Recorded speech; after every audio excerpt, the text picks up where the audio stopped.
Muito bem, já estamos de volta. Você ouviu aqui, Alzheimer vai ser um dos temas do Vida e Saúde hoje. Então se prepara aí para essa informação. A cada 4 segundos, uma pessoa é diagnosticada com demência no mundo e o número de novos casos aumenta conforme as pessoas vivem mais, né? Estão mais longevas. No Brasil, segundo o Ministério da Saúde, o Alzheimer afeta cerca de 33% da população com mais de 85 anos. Olha que dado interessante aqui no Brasil, né? Mulheres recebem mais esse diagnóstico do que os homens, em parte talvez porque elas têm uma expectativa de vida também mais alta. E embora não existam dados consolidados no país, estima-se que há cerca de 1,2 milhões de casos e a maior parte deles ainda sem diagnóstico. Olha que tristeza, gente. Em 2050, a estimativa é que esse número chegue a 4 ou 5 milhões. E olha, para explorar um pouquinho mais esse assunto, a gente vai conversar com o neurologista, Dr. Roberto Lenz Betts. E além do doutor aqui, nós também queremos ter a sua participação, então manda para a gente sua mensagem através do nosso WhatsApp. Anota aí, 0 operadora 12 982660004. Esse é o WhatsApp do programa, tá? Vou repetir, 0 operadora 12 982660004. Se preferir, você pode também apontar a câmera do seu celular para o QR Code aparecendo aqui na tela, que você vai ser direcionado, direto aqui para o nosso WhatsApp. Aí você manda sua pergunta, sua dúvida e não esquece de dizer o seu nome e de onde você está falando.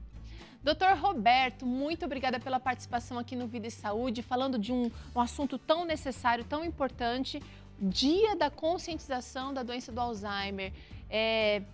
Bem-vindo aqui, doutor. Eu agradeço o convite. Muito importante a gente estar falando sobre esse assunto mesmo, né? Como você falou no início, cada vez mais pessoas acometidas com essa doença, porque as pessoas estão vivendo mais, então a doença aparece mais também. E é uma doença que não afeta só a pessoa, né? Acaba afetando a família toda. Por que, doutor, a gente dedicar um dia só para conscientizar sobre a doença? Então, é uma doença que vem crescendo, afeta a família toda acaba sofrendo junto, né, com o paciente, com o familiar acometido.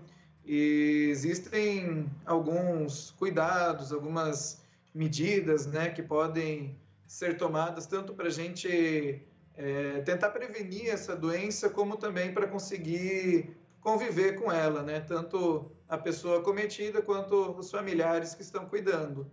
É importante também a gente começar a perceber a doença antes das fases mais agudas dela, né, doutor? Agora é o seguinte, o Alzheimer tem aquela característica básica, talvez, não sei se até banalizada, de que a pessoa começa esquecendo as coisas e esse esquecimento vai se tornando cada vez mais intenso.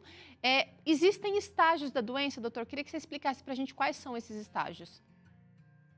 É isso mesmo, né? É muito marcante, né? O esquecimento, a pessoa ela começa a se esquecer, por exemplo, onde deixa suas coisas, começa a se perder em locais onde ela conhecia muito bem, né? Não consegue mais voltar para casa, começa a se confundir nas compras, no mercado, né? Então começa a gerar uma série de dificuldades, atividades que a pessoa costumava fazer, de repente ela começa a encontrar algumas dificuldades, como se não lembrasse mais algo que fazia durante a vida toda.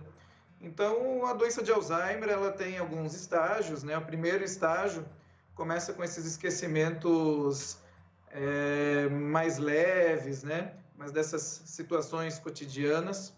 E depois a pessoa acaba caminhando para um segundo estágio, onde ela começa a ter já alguma dificuldade para se expressar, para falar, né? As dificuldades para realizar as atividades já são um pouquinho maiores. Depois vem um terceiro estágio, que a pessoa já começa a ficar mais dependente, as atividades básicas da vida, como cuidar da sua própria alimentação, da sua vestimenta, já é algo difícil para a pessoa, ela precisa de auxílio. E, por fim, né, um quarto estágio, que é quando a pessoa já fica mais acamada, né, não consegue mais levantar da cama para nada, porque a parte motora dela, os movimentos estão bem debilitados, ela já praticamente não consegue mais compreender nada do que acontece em volta, sofre de infecções recorrentes por causa desse estágio em que ela fica deitada. Mas existe um estágio também que normalmente não é muito falado, que vem antes de tudo isso que a gente comentou, que é o estágio em que as alterações neurológicas elas já estão ocorrendo e a pessoa ainda não tem nenhum sintoma da doença, porém a doença já está em desenvolvimento. E é nessa fase que a gente mais consegue intervir para tentar retardar justamente o aparecimento dos sintomas. É um estágio que já pode acontecer cerca de 20 anos antes do aparecimento do primeiro sintoma. Ah, agora você tem que descrever esse estágio, porque tá todo mundo aqui querendo saber, a galera aí da faixa dos 40, 50 anos quer saber que estágio é esse que a gente pode acender aquela luzinha de alerta, doutor? Então, existe um processo que acontece no cérebro, nos neurônios, na pessoa que vai desenvolver o Alzheimer, que é o acúmulo entre as conexões dos neurônios ou dentro dos neurônios de algumas proteínas defeituosas, tóxicas, né? Proteína tal, proteína beta-amiloide, são os nomes técnicos dessas proteínas, e elas vão se acumulando como se fosse um lixo dentro desses neurônios, e existe também algumas alterações que impedem também a limpeza dessas proteínas de dentro dos neurônios. E tudo isso vai acontecendo de forma silenciosa ali no cérebro, já cerca de 20 anos antes do aparecimento do primeiro sintoma. E é antes dessa fase, ou até mesmo durante essa fase, que a gente pode cuidar da nossa saúde e tentar evitar o aparecimento da doença de Alzheimer. Mas então isso só consigo detectar com exames com neurologistas, então? Isso, a avaliação é importante. Essa fase muito precoce, até agora, a gente não tem nenhum exame que consiga detectar, na verdade, antes do aparecimento dos sintomas. Então, esse processo pode estar acontecendo em muitas pessoas e ele é indetectável, pelo menos até os recursos que a gente dispõe no momento. Por isso que as medidas, né, de saúde, inclusive que a gente vai comentar aqui, se aplicam a todas as pessoas. Legal. Doutor, fala pra gente, existe uma maneira de prevenir a doença de Alzheimer? Então, existem medidas que a gente pode tomar que podem ajudar a prevenir, né?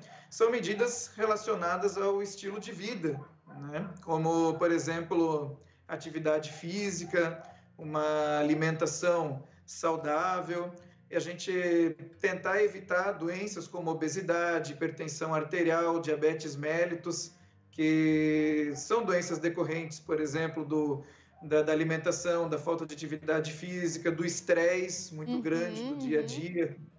Doenças psiquiátricas como depressão, ansiedade, estresse também ajudam, né, no desenvolvimento desses problemas.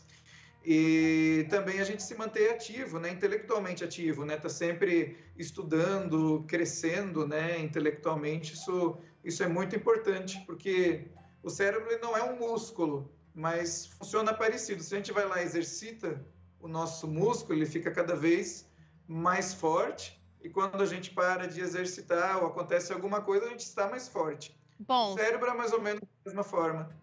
Você tocou num ponto interessante. A gente sempre, quando fala de Alzheimer, a gente ouve muita gente falando, precisa fazer ginástica cerebral, né?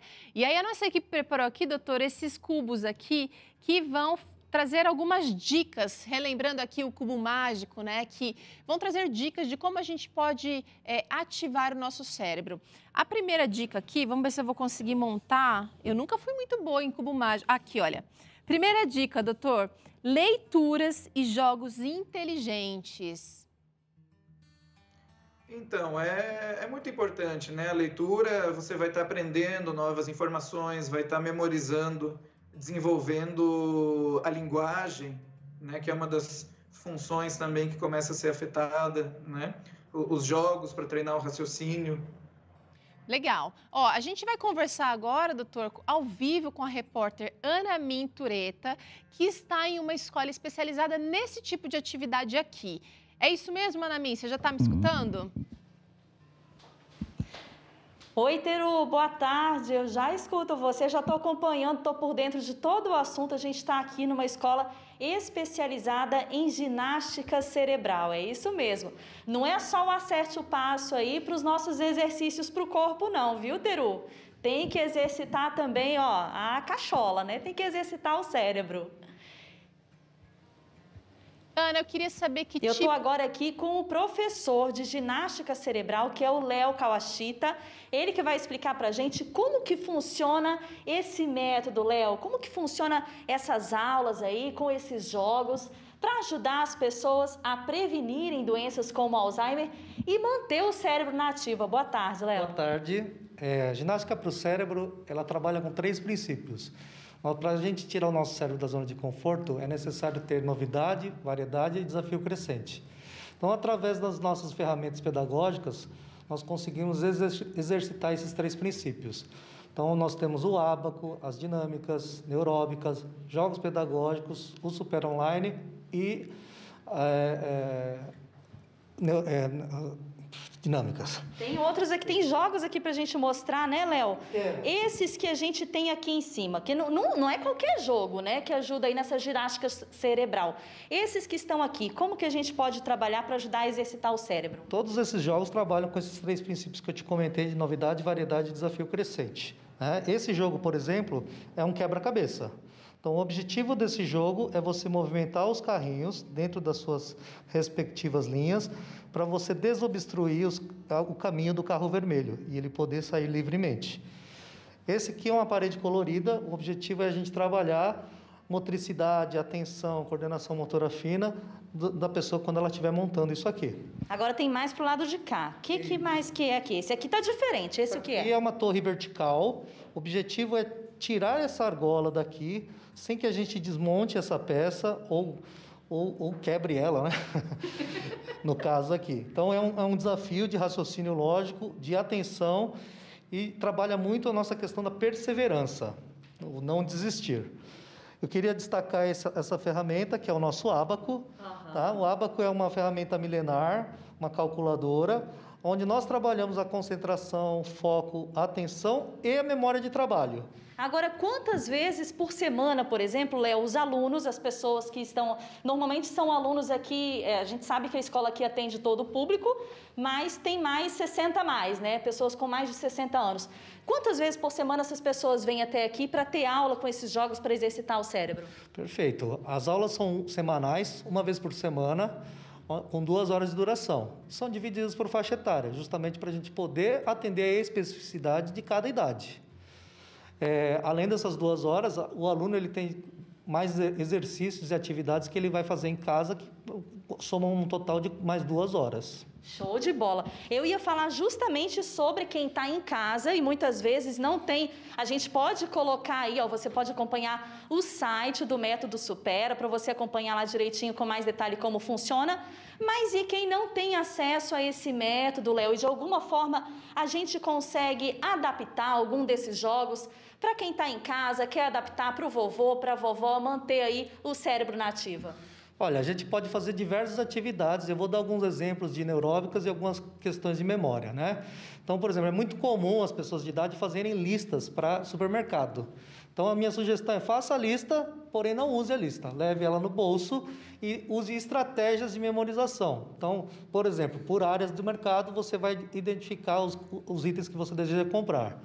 Um outro exercício que pode ser feito em casa é você pegar uma gaveta de roupas e trocar com elas com a outra gaveta e tentar lembrar o que tinha em cada gaveta. Dica é o que não falta, né, Léo? E aí a gente já pode ir fazendo desde já para ir prevenindo essa doença, o Alzheimer, né? E com certeza ter uma terceira idade aí mais bem vivida. É com você aí no estúdio, Teru. Obrigada, Namin. Obrigada aí, pessoal do Supera. Doutor, é o seguinte, a Ana falou aqui, olha, pessoal, para manter o vovô, a vovó ativos em casa, mentalmente ativos, né? Mas é desde cedo que a gente já pode usar essa estimulação cerebral, não é? Isso, pode, desde cedo, né? Por que a gente não vai jogar um jogo que estimula o raciocínio, né, nas nossas horas vagas, né, para treinar o cérebro, em vez de de algo que não contribua muito para o intelecto, né? Por que a gente não vai fazer uma atividade física, né? Como para distrair? Tudo isso a gente não está apenas no entretenimento, no lazer, mas está cuidando da nossa saúde também, né? Sem Legal. contar a leitura, o próprio estudo, né? Uhum. Doutor, vamos voltar aqui na nossa dinâmica, porque eu acho que tem mais coisas que a gente pode pensar aqui que dá para estimular a nossa mente, prevenindo Alzheimer. Olha aqui, vamos chegar aqui. Artesanato, então não é só trabalho mental. O descanso, relaxamento, prazer nas atividades manuais também pode trazer benefícios. Exatamente, manter as habilidades, né? É muito importante. Doutor, eu tenho aqui outras, olha, aqui. Usar o computador, essa é nova, doutor. Eu achei que o computador deixasse o cérebro mais preguiçoso. Não, a gente vive num mundo completamente conectado, né? Usar o computador pode ajudar, inclusive, o idoso a conseguir ficar mais independente, a conseguir se relacionar, ainda mais nesses tempos de crise, né? Que não pode ficar recebendo tanta visita aí por conta da pandemia, né? É perigoso. E é um novo aprendizado também, né, doutor? Aprendizado, várias coisas. Ele pode, inclusive, fazer cursos, leituras, né? Através do computador. É importante que ele saiba estar utilizando. Legal. Temos mais uma aqui, vamos ver? Aqui, olha. Atividades sociais em grupo. Aquela aula de aeróbica do grupo, do bairro, aquele jogo que reúne várias pessoas do mesmo bairro. Sejam quais forem as igrejas, retiros, aquelas viagens da terceira idade, socialização, é importante. É importante. A pessoa com a doença de Alzheimer, ela começa a ter alterações de personalidade, dificuldade de entrosamento social, muitas vezes, gerando dificuldade nos relacionamentos. Isso gera muita frustração, gera solidão. Então, é importante também estar estimulando o cérebro e cuidando desses domínios aí da vida também. Legal. Bom, esses foram alguns exemplos apenas, existem muitas outras coisas que podem ser feitas, mas você tocou num ponto aqui, doutor, durante a nossa conversa, que me intrigou e a gente quer sempre saber o que dá para fazer para prevenir, para proteger, para reverter a doença. E você falou que o estilo de vida está super relacionado com o aparecimento ou não da doença, ou retardando o aparecimento, né? E aí a gente preparou aqui alguns alimentos que podem, de repente, ser protagonistas na proteção. E são 7 que ajudam a memória, né? Vou começar com o abacate aqui, doutor. Por quê? Então, um alimento saudável, né? Tem gorduras boas, né? Que ajudam a limpar o organismo, né? Das toxinas que se acumulam nas artérias, nos vasos sanguíneos, né? É uma fruta, né? Então, só vai trazer coisa boa, né? Legal. Você falou em gordura boa, olha, aqui a gente tem nozes, castanhas, amendoim, amêndoa, azeite, tudo fonte de gordura boa, porque você falou também que a obesidade atrapalha, ela pode adiantar o aparecimento da doença, né? Então, esse tipo de gordura vai fazer o efeito contrário. Exatamente, vai ajudar a limpar as artérias, né, do colesterol ruim, da gordura ruim que se acumula, né, no interior das artérias, causando diminuição do fluxo sanguíneo para todas as partes do corpo, mas para o cérebro também, né, facilitando outras doenças, né, se a gente não ter alimentação saudável, entupir as artérias, pode ter, por exemplo, um acidente vascular cerebral, que vai causar mais lesão ainda no cérebro, né? Isso pode acontecer junto com a doença de Alzheimer. Entendi. Doutor, a gente tem aqui o açafrão também, um alimento amigo da memória, anti-inflamatório também. Temos o suco de uva, representando também as frutas vermelhas aqui. Por que, doutor, que esses dois alimentos são poderosos também? Então, como potentes anti-inflamatórios, a gente vai estar impedindo o acúmulo, né, dessas substâncias tóxicas dentro dos nossos neurônios e também ajudando na limpeza dessas substâncias tóxicas.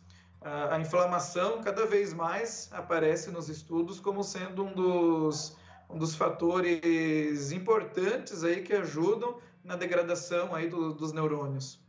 Bom, você tocou em inflamação, eu já pensei imediatamente na linhaça, que é um excelente anti-inflamatório, fonte de ômega 3. Também vale a pena colocar na dieta, né, doutor? Vale tudo muito a pena. E por último, os alimentos de cor verde escuro, espinafre, brócolis, agrião, rúcula, enfim, couve, né, a couve lá do quintal, também pode trazer proteção. Isso, e vale lembrar que são alimentos que muitas vezes vão ajudar na saciedade e não são muito calóricos, por exemplo, né? Não vão engordar, não vão fazer esse acúmulo de gorduras dentro das artérias também, né? Então, é tudo muito importante no controle, né, do nosso metabolismo, esses alimentos saudáveis. Esses são alguns exemplos, existem muitos outros alimentos também saudáveis, né? E quanto mais a gente come alimento saudável, mais a gente está deixando de comer também os alimentos nocivos, né? É verdade. Doutor, parece que chegou uma interação, eu queria trazer aqui para o senhor nos ajudar nesse momento. Quem está falando com a gente é a Sângela. Olha que nome lindo. Minha mãe tem Alzheimer, ela disse, e além de esquecida, está muito agressiva. Nem tomar banho ela quer. O que eu devo fazer quando ela estiver agressiva assim? Muito pontual aqui a dúvida da Sângela, doutor. Então, na doença de Alzheimer, isso é muito comum. A pessoa começa a apresentar essa dificuldade nos cuidados pessoais e a gente tem que estar ajudando mesmo. É importante tentar explicar a necessidade, né? Por exemplo, no caso ali de estar tomando banho naquele momento, né? Tentar evitar conflitos maiores, mas tentar explicar com calma o porquê que está fazendo essa solicitação naquele momento, porquê que está querendo levar a pessoa para o banho naquele momento. Se não for possível naquele momento, lembrar que na doença de Alzheimer, as emoções são muito flutuantes. Quem sabe nesse exato momento não seja possível, mas quem sabe 5, 10 minutos depois, né, já esteja tudo diferente. Tem que ter a manha ali, né, doutor? Tem que estar trabalhando junto, conversando com o médico sempre, porque os familiares também acabam sofrendo e precisam de um cuidado especial também. Então, se você tem alguém como a Sângela aqui que sofre de Alzheimer e você cuida, busque ajuda você também. Doutor, muito obrigada pela conversa aqui hoje com a gente no Vida e Saúde. Até uma próxima. Até mais. Bom, você sabe que aqui no Vida e Saúde a gente pensa sempre no seu melhor por completo, a gente fala de saúde física, mental, espiritual e por isso a gente continua com aquele convite imperdível. Ontem começou aqui uma semana muito especial e a gente quer que você acompanhe. O título dessa semana é A Maior Esperança. E nessa semana a gente está mostrando como os 8 remédios naturais podem transformar a sua vida, mas acima de tudo, como é que você pode aprender a depositar a sua confiança em Deus. E eu vou estar junto com o pastor Carlos Campitelli nesta semana, hoje à noite, às 10 da noite. É um horário que você já está mais tranquilo aí com as suas atividades. E nós vamos estudar sobre a esperança na decisão. Como ter uma vida com significado é o tema de hoje. Todas as noites a gente vai apresentar aqui um tema que pode transformar a sua vida. Só lembrando que essa série especial sobre os 8 remédios naturais acontece ao vivo, às 10 da noite, então, aqui durante esta semana, aqui na tela da Novo Tempo. Então, olha, aproveita para assistir, aproveita para chamar os seus amigos, para convidar aí pelo WhatsApp, para que eles também desfrutem desses momentos e aprendam a cuidar da saúde por completo, tá bom? Eu espero você, tá? Seguinte, a gente faz um rápido intervalo. Na volta, nem sempre as pessoas que sofrem de doença mental admitem ter a doença. Aí fica mais complicado o tratamento, né? Muitas têm dificuldade de perceber que precisam de ajuda. E o Dr. César Vasconcelos aborda esse assunto tão delicado no Claramente hoje. Mas ainda tem receita, tem salada de grão de bico com abacate e uva para você aprender daqui a pouquinho aqui no Vida e Saúde. Não sai daí não!